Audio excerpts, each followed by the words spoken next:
প্রিয় দর্শক আসসালামু আলাইকুম। আমরা এই মুহূর্তে আছি রাফি বাণিজ্যালয় গাজীপুর। রাফি বাণিজ্যালয়ে যেই আজকের বাজারে আমার পিছনে দেখতে পাচ্ছেন পর্যাপ্ত পরিমাণ গোল আলু, ড্রাইমন আলু, বিভিন্ন ধরনের আলু এখানে পাওয়া যাবে। আর এখানে আজকের বাজারে আলুর বেচা কিনা কত টাকা হচ্ছে, বেচা কিনা বেড়েছে কিনা, দাম পরিবর্তন হয়েছে কিনা সেটা আমরা অবশ্যই জানিয়ে দেব। আমার কাছে আছে বিক্রেতা ভাই, এখানে ক্রেতা সংখ্যাও আছে, আমরা জানিয়ে দেবো। আসসালামু আলাইকুম। ওয়ালাইকুম সালাম। আজকের বাজারে আলু কত টাকায় বেচা কিনা হচ্ছে? আজকের বাজারে রংপুরে ডায়মন্ড আলু বিক্রি হয় 13 টাকা, আটানা 14 টাকা, আর দিনাজপুরের লাল আলু 15 টাকা, 14.5 টাকা।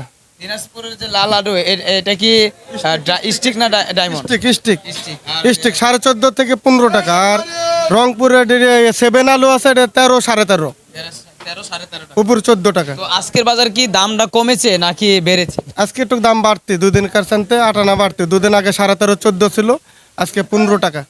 আপনারা কি পেঁয়াজ দেন? হ্যাঁ পেঁয়াজের বাজার আছে আপনাদের কাছে? হ্যাঁ, পেঁয়াজ বেচলাম। রাজশাহীর পেঁয়াজটা বেচলাম 33, 34। রাজশাহী রাজশাহীটা 33, 34। দাম বাড়ছে না কমছে? না না, কমছে, স্বাভাবিক। কালো যেম ছিল এমন আজকেও দাম 33, 34 টাকা। কিন্তু ব্যাপারীরও লস, কৃষকেরও লস, কেউ লাভ করে খেতে পারবে না। কি জন্য? যদিও মাল আমদানি একটু বেশি, খাবে 10 গাড়ি, ঢুকে 20 গাড়ি, এজন্য ব্যাপারীর লস, কৃষকেরও লস, কোনো লাভ নাই। তো আলহামদুলিল্লাহ বর্তমানে তো ইন্ডিয়ান পেঁয়াজ আমদানি নেই। ইন্ডিয়ান পেন আমদানি হইতাছে, এটা যাইতাছে সিলেট, চিটাগাং, কুমিল্লা, এই সাইডে যাইতাছে। মানে আমাদের এই গাজীপুর পুরো কম ঢুকে, কিন্তু ওটা পড়তা নাই তো, ওটা পড়তা বেশি, 40-45 টাকা পড়তা। আর দেশি পেঁয়াজ আমরা বেশি 33 থেকে 36 টাকা। কেমনে পড়তে হবে? এখানে চলবো না এটা। ওইটা দাম বাড়ার কারণ কি? ওটা দাম বাড়ান কি, ওটা বড় ধরনের পেঁয়াজ একটু ভালো সবাই খায়, ওটা চিটাং, সিলেট এই সাইডে খায়। দর্শক আজকে আমরা যেটা জানতে পেলাম যে আজকের বাজারে কিন্তু অনেকটাই পরিবর্তন হয়েছে আলু, পেঁয়াজ, রসুনের দামও। কিন্তু একটা দুঃখের বিষয়, কৃষকের কিন্তু অনেকটাই পরিবর্তন হয়েছে এখানে। কারণ কৃষকরা কিন্তু এখন হিমশিম খাচ্ছে। ফসল করার পূর্বে কিন্তু এখন অতিরিক্ত দাম পাচ্ছে না।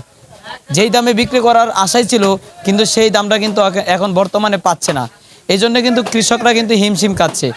দর্শক, আপনি কি কৃষক নাকি বিক্রেতা? না, আমি আড়তদার বাজারের। মানে আরদের বেচা কিনা করে? আমি বাজারের আড়তদার। দর্শক, উনি কিন্তু বাজারের আড়তদার। তো এই পর্যন্ত আমরা সকালের নিউজগুলো আপনাদেরকে দেওয়ার জন্য চেষ্টা করেছি। আর যারা খুচরা বাজারে বেচা কিনা করেন, অবশ্যই যারা ক্রেতা আছেন, বিক্রেতা আছেন, সবাই কিন্তু একটু পানি কিনবেন আপনি 20 টাকা, আর 1 কেজি আলু পাচ্ছেন 13 টাকা। তাহলে কৃষকও বাঁচে না, ব্যাপারে লিয়ে আসো লস, কারো লাভ নাই এখানে। ঠিক আছে, 13 লিয়ে 15 টাকা, হাতে তোমরা লিতে কত বেছো? 80 টাকা পাল্লা বেছো। যারা এখান থেকে যারা কিনে লিতে বিক্রি করতেছে ভ্যান গাড়ির মহল্লার মধ্যে, এদেরও লাভ হইতেছে না, সবারই লস। আমদানিটা বেশি, অনেক আমদানি।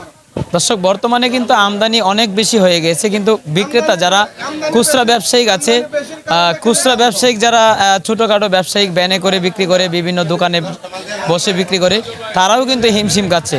দর্শক, আমাদের সাথে থাকবেন আর ভিডিওটা শেয়ার করবেন, অন্যজনকে দেখার সুযোগ করে দিবেন। আজকে এই পর্যন্তই, ধন্যবাদ, আসসালামু আলাইকুম।